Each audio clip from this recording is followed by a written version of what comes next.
Narito ang muling pagsusulat ng orihinal na teksto na pinananatili ang emosyon at esensya nito habang nagdaragdag ng ilang mga pagbabago at pagpapahaba.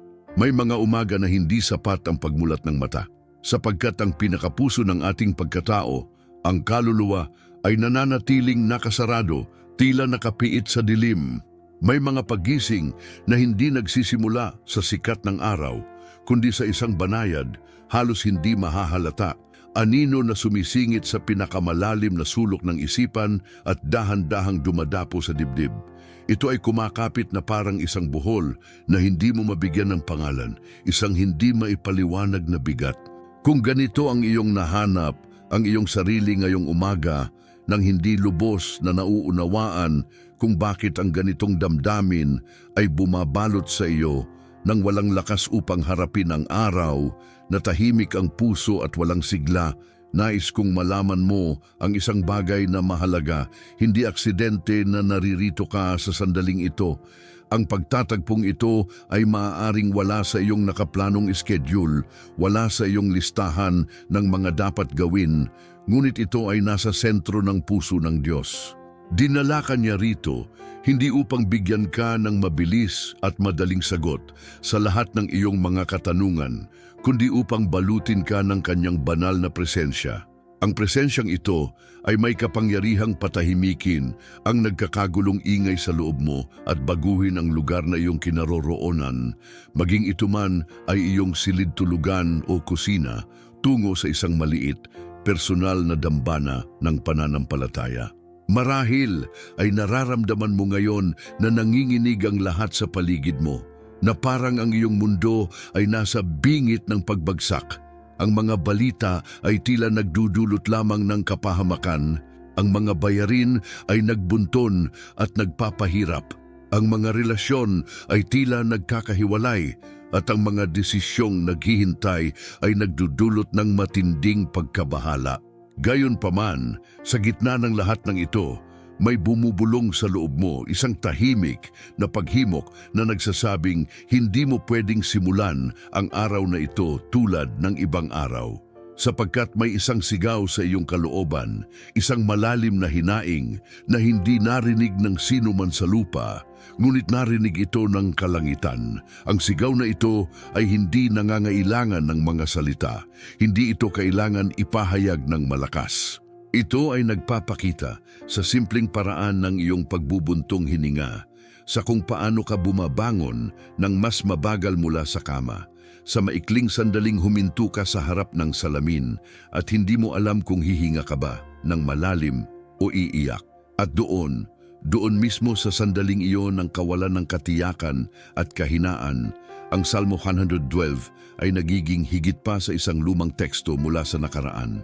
Ito ay nagiging isang buhay na pangako, isang sagradong panata na isinulat para sa mga tahanan na tulad ng sa iyo, para sa mga kaluluwang nasaktan at napagod, ngunit hindi sumusuko. Ngayon, hindi ka naririto dahil sa simpleng kagustuhan o pagkakataon. Naririto ka dahil may isang salita, isang mensahe na iningatan para sa iyo lamang na naghihintay na marinig mo. Sapagkat ngayong umaga, hindi lang gustong aliwin ka ng Diyos sa iyong kalungkutan. Nais niyang simulan ang isang tahimik, malalim at makapangyarihang pagbabago mula mismo sa loob ng iyong bahay, mula sa sentro ng iyong buhay. Nais niyang ang lugar na ito, ang iyong tahanan, kung saan maraming beses kang umiyak ng palihim, nagtago ng iyong mga luha mula sa paningin ng iba, ay maging lupain ng mga himala. Hindi iyong mga himalang sumisigaw na lumalabas na may malakas na ilaw at nakakasilaw na tanda, kundi iyong mga himalang isinilang sa katahimikan at pagiging lihim, ang kapayapaan na unti-unting nagbabalik sa iyong puso, ang pananampalataya na muling nagliliyab tulad ng isang muling sinindihang apoy, ang puso na muling natututong magtiwala. Makinig ng bukas ang iyong kaluluwa na walang pagtatago. Mapalad ang taong may takot sa Panginoon at labis na nalulugod sa kanyang mga utos. Iyan ang sinasabi ng unang talata ng Salmo 112. At marahil sa pagkarinig mo nito, iniisip mong hindi ito para sa iyo. dahil sinusubukan mo pa ring hanapin ang iyong kaluguran sa gitna ng matinding pagod at pagkaubos. Ngunit ang salitang iyon ay hindi isinulat para sa mga araw ng kapayapaan at kasaganaan. Ito ay isinulat para sa mga sandaling tulad nito kung kailan ang lahat sa loob mo ay humihingi ng direksyon, ng kapahingahan, ng isang kinakailangang pagbabago. Huminga ng malalim. Damhin ang sandaling ito bilang kung ano talaga ito, isang sagradong paghinto sa gitna ng kaguluhan, isang banal na pahinga sa gitna ng iyong pagmamadali at manalangin mula sa kaibuturan ng iyong puso kahit na pabulong, kahit na halos walang tunog. Sabihin mo sa iyong kaluluwa na naririnig lamang ng Diyos, Panginoon, kahit nanginginig ang lahat sa paligid ko, kahit na ang aking mundo ay tila gumuguho, magagalak ako sa iyo ngayong umaga. Ulitin ang pariralang iyon ng walang pagmamadali, ng buong puso at may buong paniniwala. Sapagkat walang mas makapangyarihang pagpapatibay kaysa sa isinilang sa gitna ng panginginig, sa gitna ng iyong mga takot. Dito nagsisimula ang iyong tunay na panalangin. Dito nagsisimula ang himala, ang hindi nakikitang panangga. May mga takot na hindi sinisigaw, na nananatiling nakakulong sa loob. Mga takot na gumagapang tahimik at lihim mula sa unan, kung saan ka nagising hanggang sa kusina kung saan ka naghahanda para sa araw. Takot na may masamang mangyayari ngayon, isang hindi inaasahang kapahamakan. Takot na kakatok ang masamang balita sa iyong pintuan. Takot na ang nakagawian at pamilyar ay magtago ng isang bagong kabiguan o pagkabigo. At kahit hindi mo ito sabihin ng malakas, kahit hindi mo ito ipahayag, alam ng iyong katawan ang katotohanan. Nanginginig ito sa loob, nagiging tensyonado ang mga kalamnan, nauuna ito sa hindi pa nangyayari. Ang ganitong uri ng takot ay nananatili sa umaga na parang isang hindi inanyayahang bisita. Hindi ito nagpapatalastas bago dumating. Hindi ito humihingi ng pahintulot. Dumating lang ito at nagpapabigat ng iyong puso at isipan.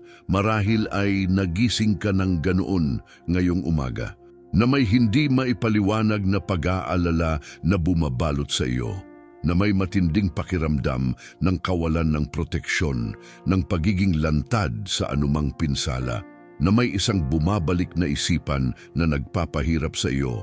Paano kung may magkamali ngayon? Paano kung hindi ko kayanin? Ngunit dito mismo lumalabas ang Salmo 112 bilang isang makapangyarihang panangga. Hindi bilang walang laman na pangako na madaling nawawala, kundi bilang isang hindi nakikitang baluti na nilikha ng pananampalataya na pinatibay ng tiwala sa Diyos. Sinasabi nito, hindi siya matatakot sa masasamang balita, ang kanyang puso ay matatag, nagtitiwala sa Panginoon. At ang pariralang iyon ay hindi naglalarawan ng isang taong nabubuhay sa isang perpektong mundo na walang problema, na walang pinagdadaanan. Ito ay naglalarawan ng isang taong tulad mo. Isang taong nakakaalam ng sakit, na nakarinig na ng mga balita na sumira sa kanyang kaluluwa. Ngunit pinipili pa ring hindi matakot, pinipili pa ring magtiwala. Dahil ang kanyang tiwala ay hindi nakasalalay sa kung ano ang nangyayari sa paligid niya, kundi sa kanya na sumusuporta sa bawat araw, sa bawat sandali ng kanyang buhay. Marahil ay hindi agad mawawala ang takot. Marahil ay mararamdaman mo pa rin ang pighati at kabigatan sa iyong dibdib. Ngunit ngayon, nag-aalok sa iyo ang salita na ito ng isang makapangyarihang alternatibo. Hindi ang itanggi ang takot, hindi ang magkunwari na wala ito, kundi ang lakaran sa ibabaw nito na parang naglalakad sa tubig. Hindi mo kailangang magkunwari na matapang ka o walang nararamdaman. Kailangan mo lang ipahayag, kahit nanginginig ang iyong boses, kahit na may halong takot. Ngayon, hindi ako lumalakad sa kung ano ang nakikita ko o sa kung ano ang nararamdaman ko, kundi sa salita na sumusuporta sa akin at nagpapanatili sa akin. Hayaan mong ulitin sa iyo ang pariralang iyon na parang pintig ng puso, paulit-ulit, nagbibigay buhay. Hindi bilang isang mahiwagang formula na automatikong magtatanggal ng lahat ng problema, kundi bilang isang binhi ng katotohanan na nagsisimulang magkaugat sa iyong kaluluwa, unti-unting lumalaki at lumalakas.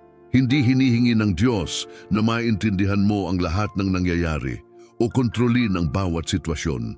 Hinihingi lamang niya na ilagay mo ang iyong takot sa kanyang mga kamay, na ipagkatiwala mo ito sa kanya. Ibigay sa kanya ang hindi mo pa mabigyan ng pangalan, ang mga hindi maipaliwanag na pag-aalala. Dahil may mga panangga na hindi nakikita ng mata, ngunit pinipigilan nila ang mga pana ng kaaway na hindi mo kailanman makikita o mararamdaman. Ngayong umaga, kahit na wala kang nararamdamang lakas, kahit na pakiramdam mo ay nauubusan ka na ng enerhiya, may espiritual na proteksyon na itinatayo sa iyong tahanan, isang hindi nakikitang kuta, isang panakip na hindi nakasalalay sa iyong mga merito o kabutihan, kundi sa hindi matitinag at walang hanggang pag-ibig ng Diyos. At kung huminto ka sandali, kung mananahimik ka sa pagitan ng paghinga at bubuksan mo ang iyong puso, marahil ay mararamdaman mo ito. Hindi lang ito pag-asa, hindi lang ito isang simpleng hangarin. Ito ay panangga, ito ay kanlungan, ito ay tunay na presensya ng Diyos na bumabalot sa iyo. Ang takot ay marahil nagising kasama mo. Ngunit hindi ito magtatapos ng araw na naghahari sa iyong kaluluwa, na kumokontrol sa iyong buhay. Sapagkat ngayong umaga, ang nagbabantay sa iyo ay naghanda na ng isang daan kung saan magiging matatag ang iyong mga hakbang kahit na nanginginig ang mundo sa paligid mo. Ang tunay na pagpapala, marami ang naghahangad ng mga himala ng mga nakikitang pagbabago sa kanilang buhay. Marami ang nagdarasal na umaasa ng agarang sagot, nakikitang pagbabago at pagbubukas ng mga pinto ng walang hirap. Ngunit mayroong isang bagay na halos walang nagtuturo, na madalas ay hindi na pag-uusapan. Ang tunay na pagpapala ay hindi nagsisimula sa kung ano ang nangyayari sa labas, sa mga nakikitang pangyayari, kundi sa kung ano ang ipinapasya sa loob ng iyong puso at isipan. Madaling hanapin ang Diyos kapag may kagipitan, kapag may matinding pangangailangan. Mas mahirap magalak sa Kanya kapag walang ipagdiriwang, kapag pagod ang kaluluwa at ang tanging nararamdaman ay ang bigat ng paghihintay at kawalan ng pag-asa. Ang Salmo 112 ay hindi tungkol sa isang taong nabubuhay na naghahanap ng mga resulta o mga panlabas na tagumpay. Ito ay tungkol sa isang taong nagagalak sa mga utos ng Panginoon na sumusunod sa kanyang kalooban ng may kaligayahan. Isang taong natutong yumuko ang kaluluwa, makinig ng maaga sa tinig ng Diyos. Mahalin ang minamahal ng Diyos kahit masakit, kahit mahirap, kahit labag sa kanyang sariling kagustuhan. Ang matakot sa Panginoon ay hindi nangangahulugang matakot sa Kanya sa paraang may takot ka sa isang kaparusahan. Ito ay pagkilala na may mas mataas na karunungan kaysa sa atin, isang kalooban na lumalampas sa ating mga kagustuhan, isang pag-ibig na marunong maghintay at magtiyaga. Ang matakot sa Diyos ay ang mamuhay ng may paggalang, may panloob na kapakumbabaan, na may malalim na pagnanais na magabayan ng kanyang espiritu. Hindi lang mapagpala o makakuha ng kanyang mga biyaya. May malalim na pagkakaiba sa pagitan ng paghingi dahil sa pangangailangan at pagsuko, dahil sa pag-ibig sa isang pagmamahal na walang pasubali. Ang kaluluwang sumusuko na unang hinahanap ang Ama at hindi lang ang kanyang mga regalo, ay nagsisimulang maranasan ng isang tahimik ngunit malalim na pagbabago sa loob. Hindi na ito nagdarasal ng nagmamadali, na parang nagmamadali ang Diyos, kundi ng may pagpapakumbaba at pagpapasakop. Hindi na ito naghahanap upang kontrolin ang lahat ng sitwasyon, kundi upang magtiwala sa Diyos. At doon, sa hindi nakikitang espasyo kung saan sumusuko ang kalooban ng tao sa kalooban ng Diyos, doon natutuklasan ng pagpapala ang matabang lupa para lumago at mamunga. Bago humiling, bago sumigaw ng iyong mga problema, bago isa-isahin ang mga bagay na kulang sa iyong buhay, may mas mahalaga kang magagawa. Maaari kang huminto at sabihin ng bukas ang iyong puso, "Ngayon, nagagalak ako sa iyo, Panginoon, hindi lamang sa kung ano ang kaya mong gawin, kundi sa iyong pagkatao." Yang deklarasyong iyan na binigkas sa katahimikan ng umaga ay may higit na kapangyarihan kaysa sa 1,000 nagmamadaling panalangin na sinabi ng walang tunay na intensyon, sapagkat hindi ito tungkol sa pagkumbinsi sa Diyos na gawin ang iyong kalooban, kundi sa pag-ayon sa kanyang puso, sa paghahanap ng kanyang kalooban. Ang pagbabago ng tahanan ay hindi nagsisimula sa isang nakikitang himala, isang biglaang pangyayari. Nagsisimula ito sa isang kaluluwa na pinipiling magtiwala kahit sa gitna ng pagsubok. Nagsisimula ito sa isang ina na tahimik na nagdarasal habang ang kanyang pamilya ay natutulog, sa isang ama na nagbabasbas bago umalis ng bahay, sa isang lolo na nagbubukas ng Biblia kapag walang nakakakita sa kanya. Nagsisimula ito sa maliliit na gawa ng pananampalataya na marahil ay walang pumapalakpak, walang nakakapansin, ngunit iginagalang at pinahahalagahan ng kalangitan. Sapagkat kapag ang isang puso ay yumukod sa tinig ng Diyos ng maaga sa umaga, may nagbabago sa kapaligiran ng tahanan. Ang mga salita ay nagiging mas malumanay at may pagmamahal. Ang kalooban mas matatag at may direksyon. Ang bahay mas magaan at puno ng kapayapaan. Hindi ito tungkol sa pag-alis ng pangangailangan o pagtanggi sa pakikibaka at hirap. Ito ay tungkol sa pagbabago ng panloob na saloobin, mula sa pagrereklamo tungo sa pagsuko. Ang mamuhay hindi bilang humihingi ng himala, kundi bilang lumalakad kasama siya na nagpapangyari sa mga ito. Iyan ang tunay na pagpapala at nagsisimula ito ngayon sa iyo sa sandaling ito. Mga tahimik na himala, may mga himala na hindi ipinagdiriwang, na hindi nakikita ng madla. Wala silang palakpakan ni kanta ni pampublikong testimonya. Sila ang mga himala na nangyayari sa pagiging tahimik ng pagtitiyaga, sa pagiging matatag sa gitna ng unos. Sa sandaling iyon kung saan tila nanginginig ang lahat sa paligid mo, ngunit pinipili mong manatiling nakatayo, hindi bumibigay. Sa sandaling iyon kung saan nais ng lahat sa loob mo na sumuko, nais kang bumigay sa pighati, ngunit ikaw na nanginginig ang kaluluwa at puno ng takot ay nagpasya pa ring patuloy na maniwala, patuloy na umasa.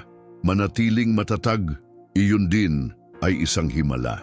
At marahil isa sa pinakamakapangyarihang himalang umiiral sapagkat ito ay nagmumula sa loob. Hindi sinasabi ng Salmo 112 ang isang taong tumatakas sa sakit o walang pinagdadaanan.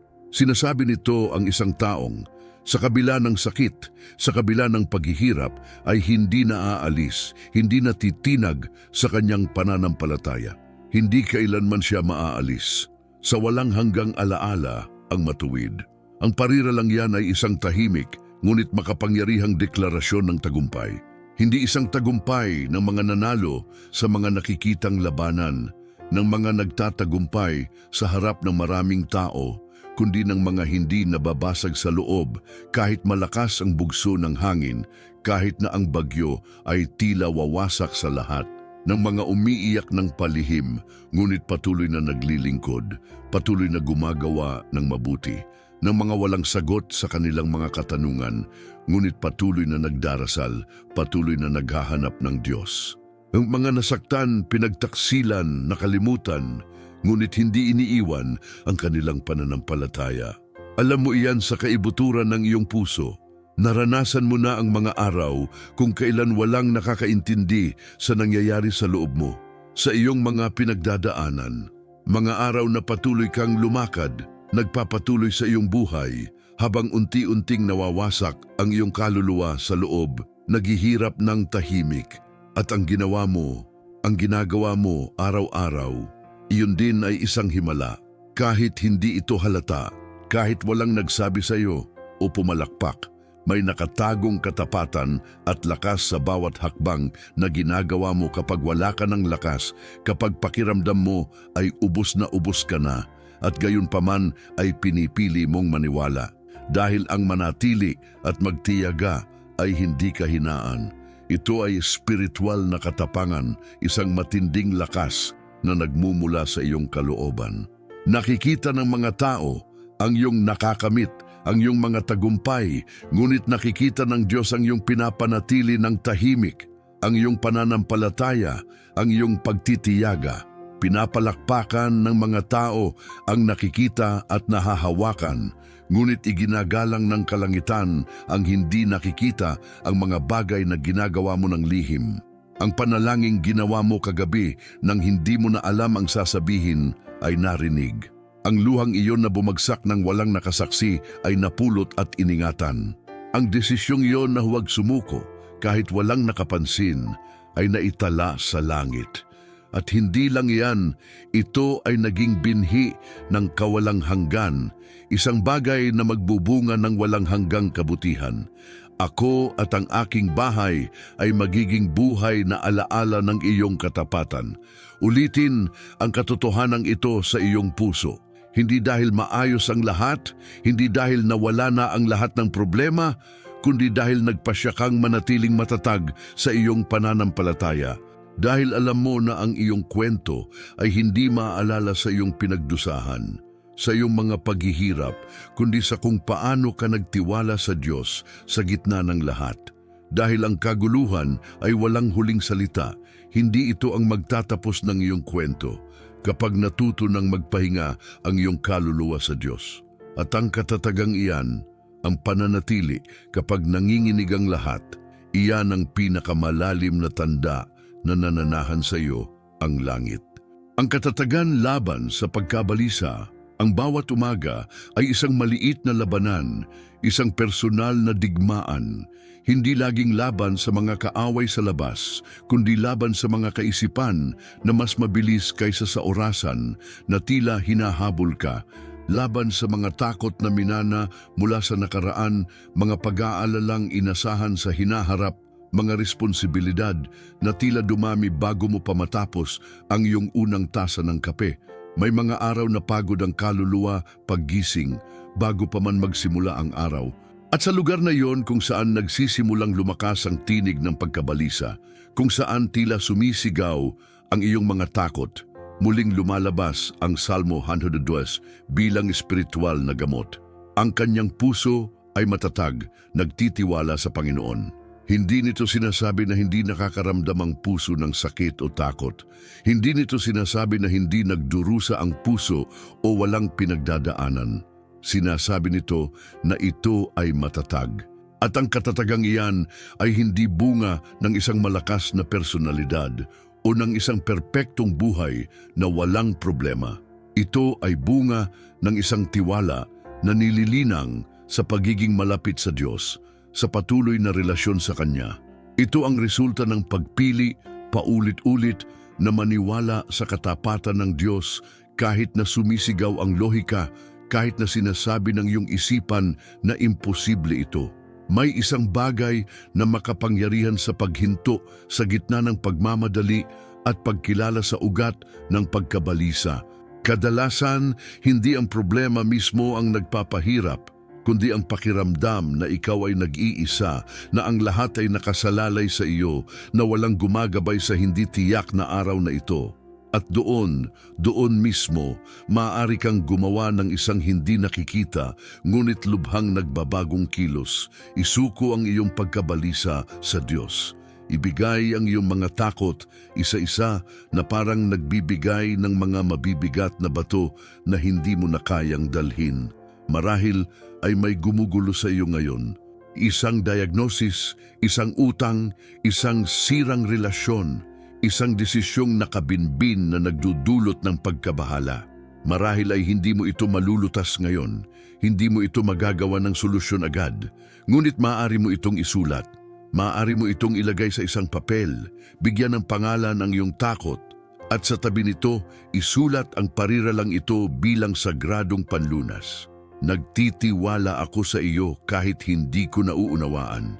Ang maliit na pagkilos na iyan, simple at tahimik, ay may kapangyarihang putulin ang siklo ng pagkabalisa at i-activate ang siklo ng pananampalataya. Hindi binubura ng tiwala ang mga problema, hindi nito inaalis ang mga paghihirap. Ngunit binabago nito ang iyong paninindigan sa harap ng mga ito, ang iyong perspektibo. Sinasabi ng pagkabalisa, paano kung magkamali ang lahat? Paano kung hindi ito gumana? Sumasagot ang pananampalataya, kahit nanginginig ang lahat, matatag ang puso ko sa Diyos. Ang katatagang iyan ay hindi pagmamataas o pagyayabang. Ito ay radikal na kapakumbabaan. Ito ay ang pagtingin sa langit at pagsasabi, wala ako sa kontrol, ngunit nagtitiwala ako sa may hawak ng kontrol, sa Diyos. At kapag ang pariralang iyan ay isinilang mula sa kaibuturan ng iyong puso, nagsisimulang maging matatag ang kaluluwa.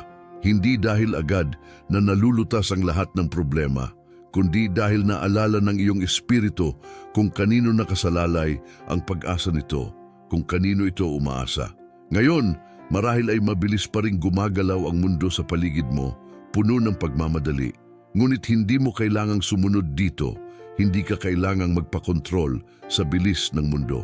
Maaari kang manatiling matatag sa iyong pananampalataya.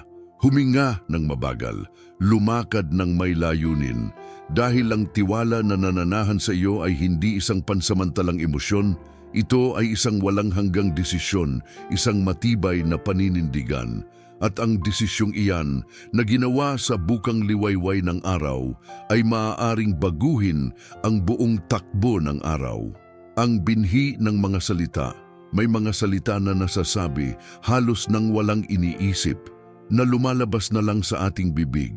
Mga parirala na nagmumula sa pagod, sa pagkadismaya, sa mga gabing hindi nakatulog ng maayos at sa mga umaga na nagsisimula sa isang pigil na buntong hininga. Hindi ko na kaya, pareho pa rin ang lahat ng problema. Hindi ito kailanman nagbabago. At kahit na tila inosente, kahit na parang walang gaanong epekto, ang mga salitang iyon ay bumubuo ng mga kapaligiran, lumilikha ng isang aura. Hinuhubog nila ang emosyonal na kapaligiran kung saan ka humihinga at nabubuhay. Nagbubukas sila ng mga hindi nakikitang pinto sa iyong kaluluwa. Pinapakain nila ang panghihina ng loob nang hindi mo namamalayan, unti-unti kang pinahihina. Sinasabi ng Salmo 112 na sa kanyang bahay ay mayaman at maunlad. At hindi lang ito tumutukoy sa material na kayamanan. Ito ay tumutukoy sa isang espiritual na estado ng panloob na kapaligiran na nagsisimula sa kung ano ang binibigkas sa paggising. Kapag ang unang mga iniisip ng araw ay kawalan ng pag-asa, pagkapagod o automatikong reklamo, nagtatanim ka ng lupa kung saan nahihirapan ang pananampalataya na magkaugat at lumago. Ngunit kapag kahit sa gitna ng sakit at hirap, pinipili mong ipahayag ang buhay, may nagbabago sa iyong kalooban. Unti-unti, halos walang ingay, nagsisimulang umayon ang kaluluwa sa walang hanggan sa kalooban ng Diyos. Hindi ito tungkol sa pagtanggi sa realidad, sa pagpapanggap na walang problema. Ito ay tungkol sa pagpapasya kung anong lingguwahe ang gagamitin mo sa pagharap dito, kung paano mo ito haharapin. Maaari mong sabihin, hindi ko na kaya, o maaari mong sabihin nang may parehong katotohanan ngunit may ibang pananaw na puno ng pag-asa. Ang aking tahanan ay lupain ng mga himala kahit hindi ko pa nakikita ang mga ito ngayon. Parehong nagmumula ang dalawang pariralang iyon sa parehong pagod na puso. Ngunit isa lang ang naghahanda ng daan para sa pag-asa at pagbabago. Ang mga salita ay binhi. Bawat umaga, bago mo pa mapansin, nagtatanim ka na.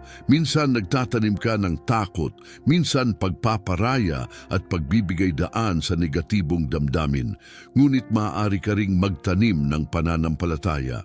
Hindi isang peking pananampalataya o ipinataw ng iba, isang tunay na pananampalataya ang isinilang kapag pinili mong bigkasin ang sinabi ng Diyos. Kahit na sinasabi ng iyong mga damdamin ang kabaligtaran, kahit na pakiramdam mo ay walang pag-asa. At ang pagpiling yan ay hindi laging madali. Minsan mahirap gawin, minsan pakiramdam mo ay artipisyal o hindi totoo, ngunit sa paglipas ng panahon, ang paghahasik na iyon ay nagbubunga. Mga salita na minsang binigkas mo halos pabulong, na may pag-aalinlangan, nagiging sanga ng lakas na sumusuporta sa iyo sa gitna ng bagyo ng buhay. Magsimula sa isang maliit na bagay, isang parirala pagmulat ng mata, isang basbas na ibinulong sa kusina habang naghahanda ng almusal, isang buntong hininga na naging panalangin. Ito ang paraan kung paano bumubuo ng mga tahanang puno ng kapakanan at pagpapala.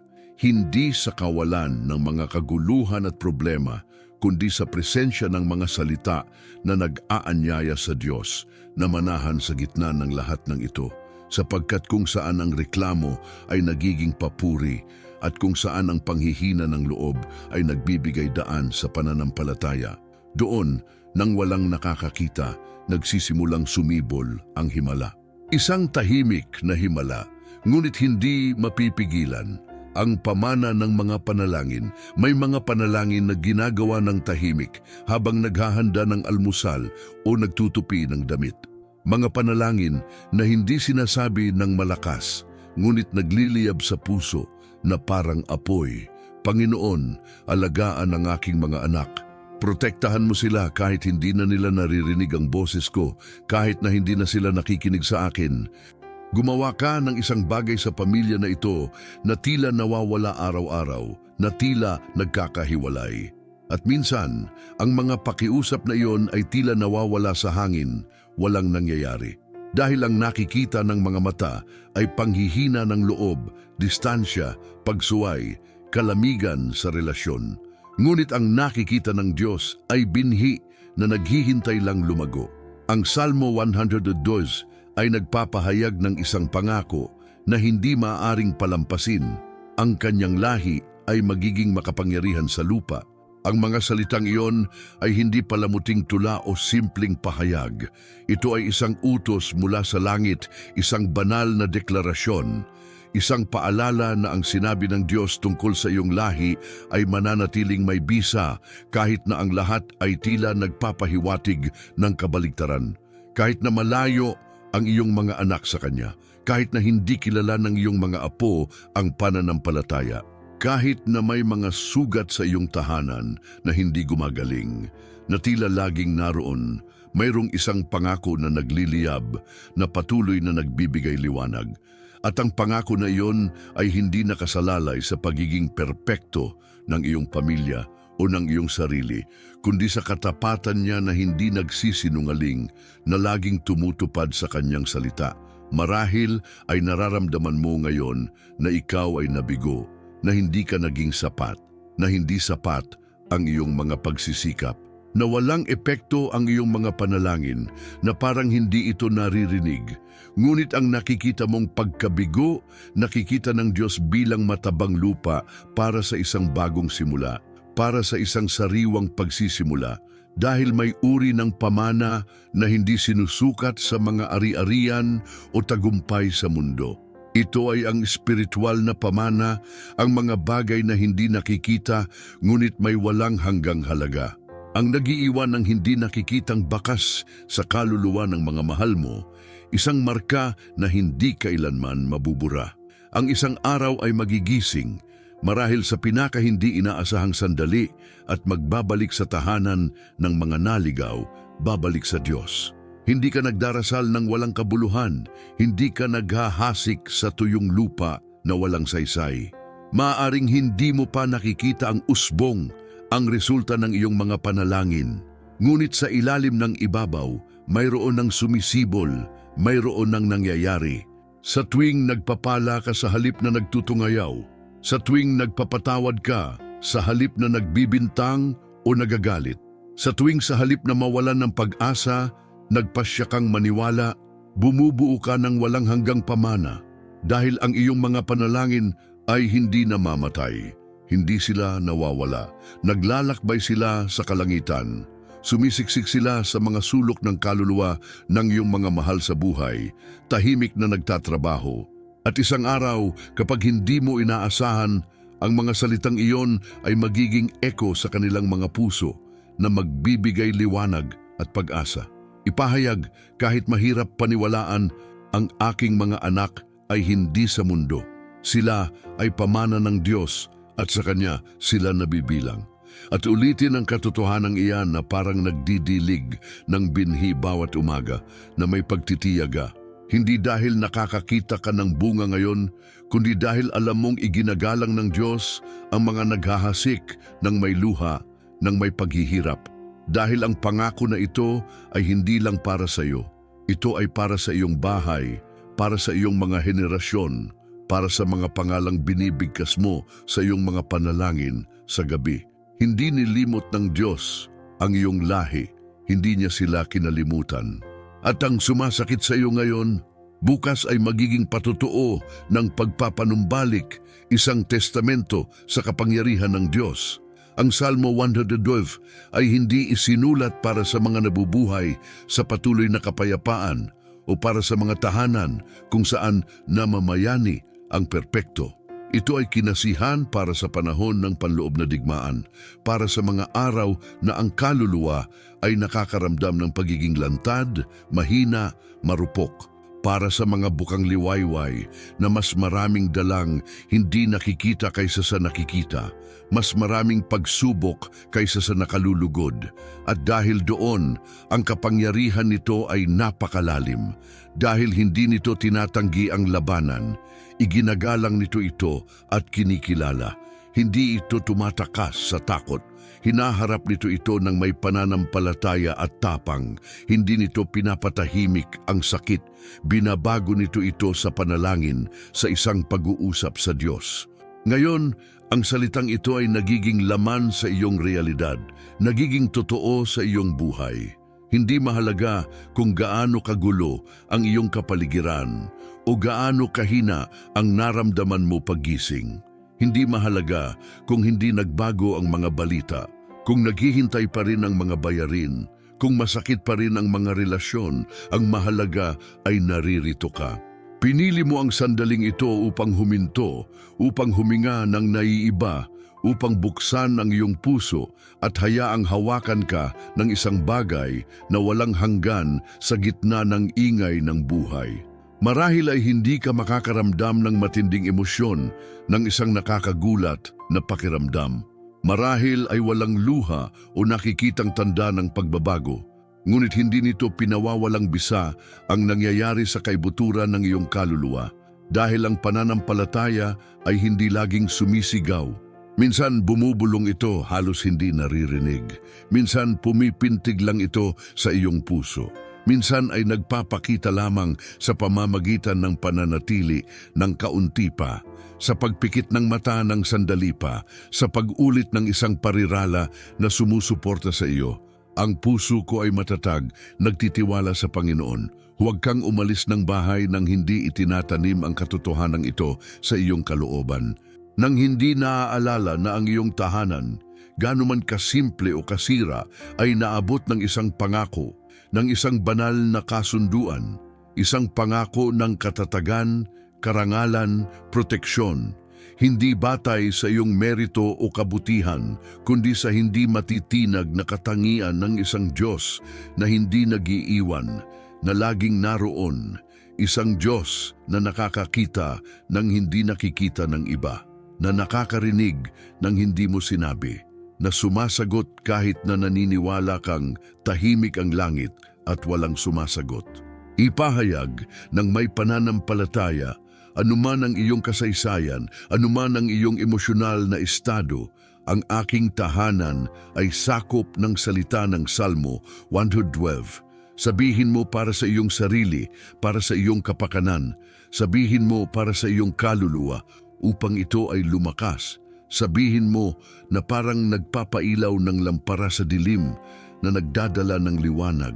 Dahil ang mga salita, kapag isinilang mula sa isang tapat na puso, ay hindi nawawala, hindi sila nawawala ng bisa umaakyat sila sa kalangitan. Nagtatanim sila ng binhi, nagiging eko sila sa langit na dinidinig ng Diyos. At habang lumalakad ka patungo sa natitirang bahagi ng iyong araw, tandaan, hindi ka nag-iisa. Hindi mo ito ginagawa ng walang dahilan, walang saysay. Ginagawa mo ito ng may espiritual na binhi sa loob mo na nakatanim na. Isang binhi na sa paglipas ng panahon ay magbubunga ng masaganang biyaya. Dahil ngayon, inuna mo ang Diyos sa lahat ng bagay. At iyon, kahit walang nakakakita, ay nagbabago